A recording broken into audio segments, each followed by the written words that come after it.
Many parentified children grow up and achieve, and the focus is on pleasing others, achieving what society wants you to achieve, but not on really figuring out what makes me happy.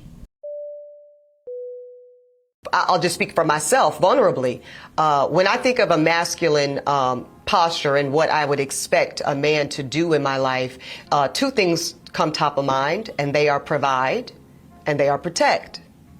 And when my lived experience, and I think I'm still relatively young, I guess, but I'm 40 in September. So, you know, I've had some relationships, and I've yet to find a man who has shown, I mean, this includes even my father who was absent. I've yet to have a male energy that provided or protected me.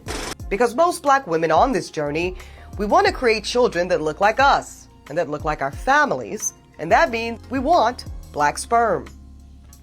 And as we heard from Reese Brooks, it's the definition of slim pickings. When you listen to the two clips, they don't seem to add up. On the first clip, you hear Eboni K. Williams speak of the difficulty of growing up as a kid without a father. And in the second clip, you hear her advocating for, again, repeating the cycle in single motherhood. What could possibly have happened in her childhood that would create such dichotomy? I decided to look into this, and I found a particular term called parentification. Parentification is basically a process of role reversal where the child is required to act as a parent, and parentification can have two different formats. One is basically instrumental, where the child performs the tasks of a parent, and the other is emotional, where the child takes on responsibility to emotionally caretake for a parent. There's a such thing as a diagnosis called parentification that some kids suffer from when they come from single parent homes. A lot of times the mother has to put more pressure on the child by giving them adult responsibilities. Although I'm not a psychologist, logic points me to a correlation between single parents and child parentification. So what might be some signs of parentification? As an adult, you're overly self-reliant. You don't trust anybody else. You don't think anybody else can take care of you, help you. You don't trust anyone else. And you are determined to be completely independent, which might serve you very well in some areas, but probably limits your emotional connection on an intimate level. I can do bad by myself. So I think that I have taken on the reins to protect and provide for myself, because what I'm not going to do, Ayanla, is be without. Number 3 would be that you often find yourself telling other people what to do. You might tell your family member what to do. You might still tell your parents or your siblings what to do. And if you see some sperm that you like, I suggest go ahead and buying at least 2 vials right now. Even if you do not intend to use them anytime soon, trust me, it's better to have them than to be without them when the time comes. You might tell your primary partner what to do, your children, you're telling everybody what to do. So that is why I said what I said about addressing the bigotry of low expectations. It's the bigotry of low expectations is the reason why I have to submit that black men are now going to HBCUs and college and generally at half the rate of black girls and women. I don't think that's okay. Number 6, I would say, is resentment. Resentment is a feeling that is rampant in adults who were parentified as children, because you're always doing for others, you are giving too much, and you resent it. We are addressing the system, but first we have to name it, Charlemagne. See, that's where people's feelings are getting hurt, is the fact that I am naming it. I am saying that it is not okay to bring C's and D's to your home and then expect to go on to higher education and acquire a higher skill set. And when you say that, that is hurtful to people, Envy. I'm acknowledging the pain.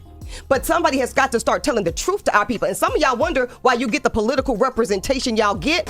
I think the way we measure it, it's just obsolete.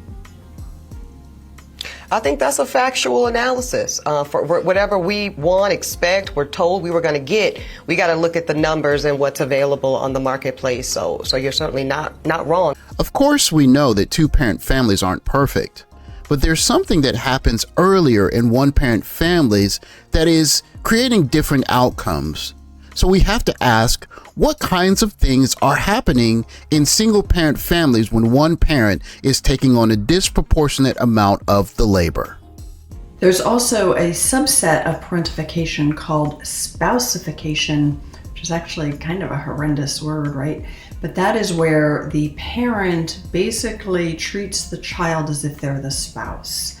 And I've seen this happen a lot of times where one parent is very absent. Either they're away working all the time, or they're alcoholic or severely mentally ill, but that parent's not available to this one, the healthy one, and the healthy one co-opts a child to pretty much act as their spouse.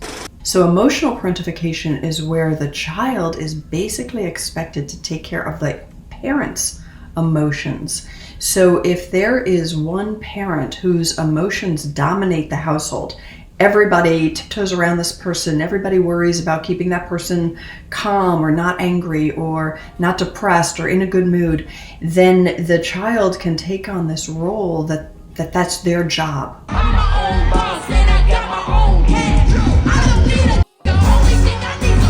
We know women as accomplished as Keke Palmer don't need men for financial support. But what if the days when she needs emotional support? We all have those days. So what happens in single parent families on those days? The other place that emotional parentification happens a lot is when the parent turns to the child for the emotional connection that they are lacking with a spouse or a best friend or a family member. So they're not getting emotional support elsewhere, and they turn to their child and somewhat manipulate the situation so that their own emotional needs get met. So according to the U.S. Census, Ayanla, 23% of households in the country are single-parent households, and we know 80% of them are led by women. How does this affect the child? Both little girls, little boys, non-binary children. How does that frame their expectation of women when the mother is in charge?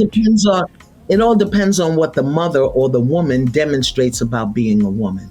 If she's demonstrating that it's hard and it's rough and nobody's helping me and I gotta do this and you gotta do it this way, then that's what the children are gonna get. If she's angry because she's alone, if she's desperate if she's not conscious, if she's not careful.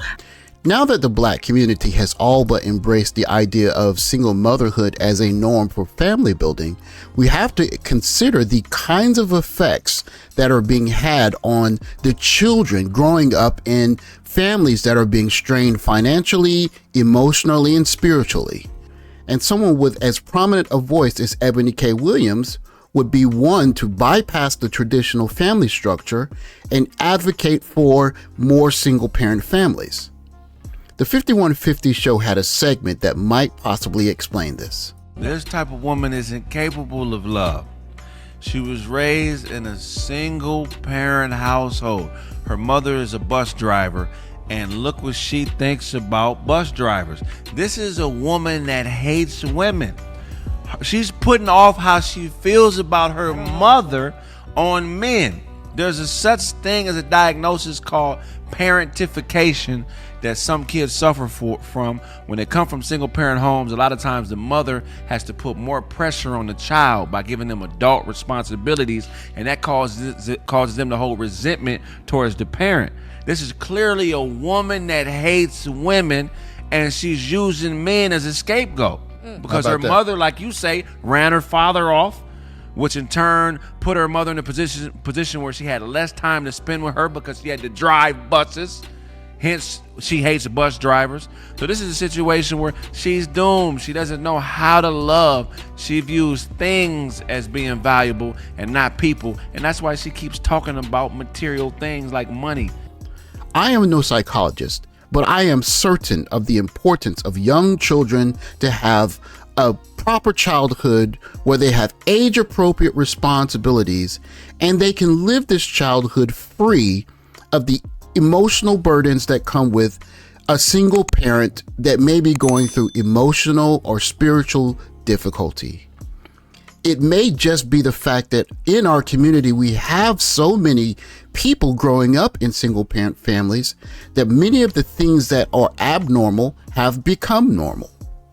The widespread acceptance of single-parent families in the Black community has no doubt created some amazing DNA outcomes in terms of beauty, size, strength, etc. But at what psychological cost? That we need to evaluate not just in our community, but in ourselves. Thanks for watching. Like, subscribe, comment below. Catch you guys in the next video. Take care.